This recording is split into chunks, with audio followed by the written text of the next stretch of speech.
E aí pessoal, tudo bom com vocês? Aqui quem fala é o Johnny. A gente tá voltando com o canal.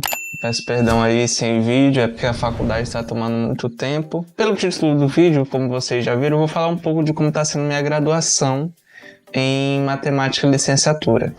Bom, nesse momento já estou inserido no terceiro período. Nos primeiro e segundo período a gente tem uma introdução à matemática, a gente vai vendo algumas coisas novas, como lógica matemática. Provavelmente você já deve ter visto esse assunto em concurso, ou até mesmo por estudo repentino, que é o P, então Q, P ou Q, se é verdadeiro ou falso, né? E a gente vai trabalhando até com demonstrações bem pequenas. E a gente tem de determinada forma, uma pequena revisão das matérias que a gente já teve ao decorrer da nossa vida, como ensino fundamental, né? Matemática do ensino fundamental, geometria plana, matemática do ensino médio e outros assuntos que, como na minha faculdade tem, que é a prática curricular. Que na UEMA é realmente você sair da faculdade e colocar em execução uma ação de um determinado projeto numa escola de sua cidade ou aqui do Maranhão e você aplica esse determinado projeto para obtenção de nota. A gente teve a prática curricular na dimensão político-social, onde a gente abordou matemática financeira. Foi muito bom.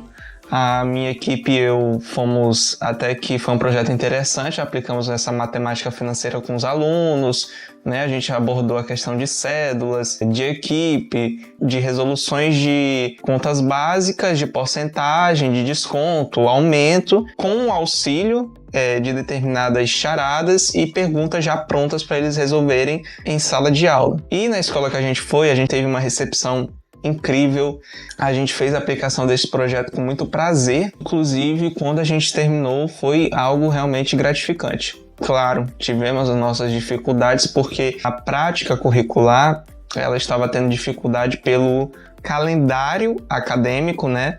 Principalmente quando se trata de município e estado, o calendário é um pouco compartilhado, então tem a questão das provas de avaliação do sistema educacional da própria escola, né, do município. Uma das coisas interessantes que eu tenho que abordar é que minha experiência na matemática licenciatura como do mesmo jeito quando eu entrei no ensino médio, claro que há uma diferença muito grande, né? Então não vou dizer que é igual, realmente é diferente. A questão do estudo, a questão do que a gente tem que praticar, a parte que a gente tem que realmente se virar nos 30 para conseguir entender o que está acontecendo, entender as determinadas demonstrações, teoremas. O que traz muita dificuldade é essa parte de muitas vezes falta de planejamento, que veio de minha parte na questão dos estudos. Eu tive muita dificuldade de assemelhar no primeiro período, consegui me virar.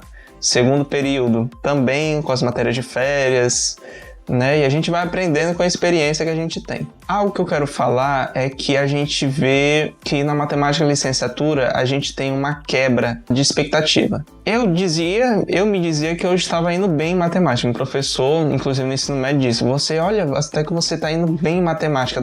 Ensina aqui os alunos, Johnny, como é que tu faz? Claro que eu ensinava sozinho, eu ia até onde a pessoa e dizia onde ela estava errando. E quando a gente chega na faculdade, existe uma coisa que, se você não tiver base matemática para nada, ou um pensamento mais analítico, mais lógico, você fica entre a cruz e a espada, né? Porque você tem aquela dificuldade, você tem que entregar o seu desempenho para o professor na questão da prova, às vezes até buscando algum tipo de destaque para conseguir um determinado estágio ou projeto de pesquisa. Claro, se você quiser iniciar no início do semestre, contanto que seja simples. E você está nesse trâmite, né? De aluno do ensino médio que entrou na faculdade. Uma coisa interessante que eu tenho que dizer da matemática licenciatura é que eu descobri muitas coisas novas. Eu já tinha visto lógica matemática por outra coisa, como lógica de primeira ordem, essas coisas que tem no vídeo no YouTube. Eu gostava muito, era algo que eu estava me interessando, então não tive tanta dificuldade. Mas tive uma quebra de expectativa quando eu fui fazer a terceira prova. Eu tinha visto que eu tinha tirado uma nota de determinado modo abaixo da média. A média é 7, então eu tirei por volta de 6, 6,5. algo realmente que me deixou com um pouco de dificuldade. Gostei também da parte de metodologia científica. Minha experiência com escrita já é um pouco dificultosa, mas ainda assim procurei ver um pouco, né? O professor, ele abordou poucas coisas, eu diria, em relação à metodologia científica. Teve prática, né? Primeira prova a gente tinha que fazer a resenha em relação ao livro que a gente escolheu na biblioteca. Isso, de certo modo, foi ótimo. O problema era o tempo curto que tinha. E isso já era a própria prova daquele semestre. Mas a gente aprendeu, né? Teve apresentações da NBR 6023, a questão do plágio, a linguagem que deve ser usada nessa parte de trabalho científico. E, inclusive, dei o primeiro passo, né? Me dei uma ideia de projeto de pesquisa no qual eu me candidatei, no qual eu quero trabalhar. Talvez seja um pouco dificultoso para mim, mas é algo de meu interesse, no qual eu colocarei total disponibilidade para esse projeto. Não vou contar por agora, mas quando eu terminar meu projeto, eu colocarei aqui no YouTube, aqui no canal, para vocês analisarem, ver qual foi o meu trabalho, ou até mesmo a minha trajetória enquanto isso, né? Como forma de registro dessa minha atividade. Algumas das coisas que eu recomendaria para você que vai entrar na faculdade. Tenha realmente uma rotina. Se você não tiver uma rotina, isso é algo que meu professor de matemática do ensino médio, de trigonometria, abordou com a gente, que precisa de uma rotina de estudos. Isso é verdade. O problema é quando você quer impor isso, quando você tem trabalho, entre outras coisas. Então, se você não tiver nenhum tipo de trabalho, nenhum vínculo empregativo, tem uma rotina de estudos. Se você tem a dificuldade do trabalho, que é trabalhar de manhã até 6 horas da noite, fica um pouco dificultoso, caso sua faculdade seja de noite, né?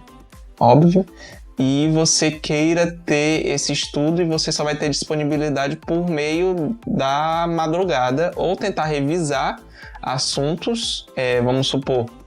Isso não é problema para ninguém, né? Mas quando tem matérias onde você tem um entendimento mais fácil, que abordam mais essa questão da sociologia da educação, filosofia da educação, que merece dedicação sim, mas se você tiver a oportunidade, aproveitar o tempo daquela aula que seja uma explicação que você tem um entendimento prévio sobre aquilo, e você discorrer e entender o assunto que foi passada na aula base de matemática. Ou seja, se você tem matemática do ensino médio e vocês estão tratando de função, estude função na aula que for um pouco mais simples, sem ser muito dificultosa, não atrapalhando nem inclusive o professor ou o aluno que está do lado, e inclusive você próprio em relação à matéria que ele está dando, porque você vai ter que fazer a prova dele. E uma das coisas que eu quero para esse terceiro período é poder realmente melhorar quanto aluno universitário e com certeza profissional na área. Não pense em seguir totalmente a carreira da educação, mas se for o primeiro passo para se destacar profissionalmente, não ser um profissional medíocre. Eu aproveitei nas minhas férias e tive minha pequena aquisição, que eu vou mostrar para vocês, que vai agregar muito nos meus estudos, que foi a minha mesa digitalizadora. Ela é a Zinnia MT100, isso, Zinnia MT100. Ela tem 16.000 níveis de pressão e alguns quebrados. Ela é interessante, ela vem com os comandos aqui na parte lateral esquerda, e ela vem com o casezinho e a caneta com as pontas extras, e a conexão dela é USB-C na entrada de dados aqui da própria mesa, e a conexão externa dela é USB normal, aquela de mouse, entre outros eletrônicos.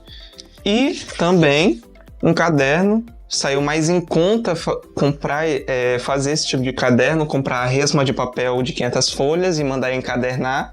Traz mais liberdade, isso eu tenho que dizer para vocês, é muito mais interessante, até melhor.